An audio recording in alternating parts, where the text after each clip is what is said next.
Hello friends, welcome back to my channel Janusri blog. ఈరోజు Telangana style మడుగులు ఎలా చేసుకోవాలో మా అత్తమ్మ తన ప్రాసెస్లో చూపిస్తుంది, చూసేయండి. Thank you.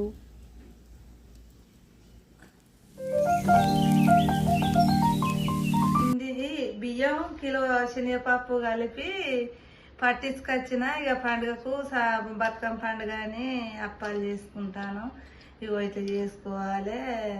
ఇగో ఇలా మిరం కలుపుతాను. ఇలా జీలకర్ర, ఎల్లిగడ్డ, ఉల్లిగడ్డ అన్నీ వేసిన ధనాల పొడి ఇట్లా వేసి పట్టించి ఇగో పిండి కలుపుతాను, పిసుకుతాను. ఇక మా పిల్లలు అని అప్పాలు చేస్తాను.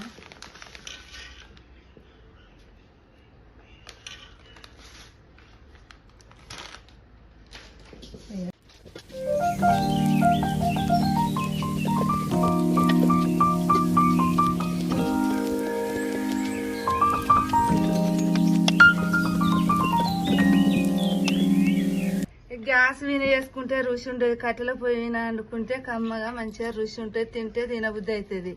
అన్ని పేషన్ అని గ్యాస్లో అయినా చేసుకుంటే ఏది మంచిగా ఉండేది. అందుకే మేము మంచిగా కట్టెల పొయ్యి పెట్టి ఇట్లా చేసుకొని తింటాను. ఇట్లా చేసుకొని తినాలి. ఇట్లా పెట్టుకోవాలి మంచిగా పిండి ఇట్లా పెట్టుకొని ఇట్లా పెట్టి ఇట్లా ముక్కుట్లా పోతాను. ఇక ఇట్లా గట్టిగా మెదవుతుంది.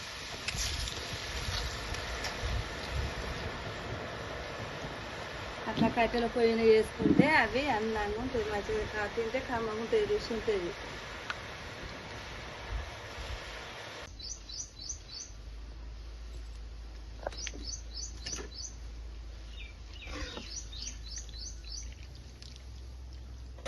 అట్లా తీసి ఎట్లా వేయాలి, అవి ఎట్లా తీసుకొని ఇలా ఏం ముక్కలు లేకుండా చేసి ఇట్లా తీసి ఇట్లా పెట్టి పెట్టుకుంటే నూనె వడవకుంటూ ఉంటుంది.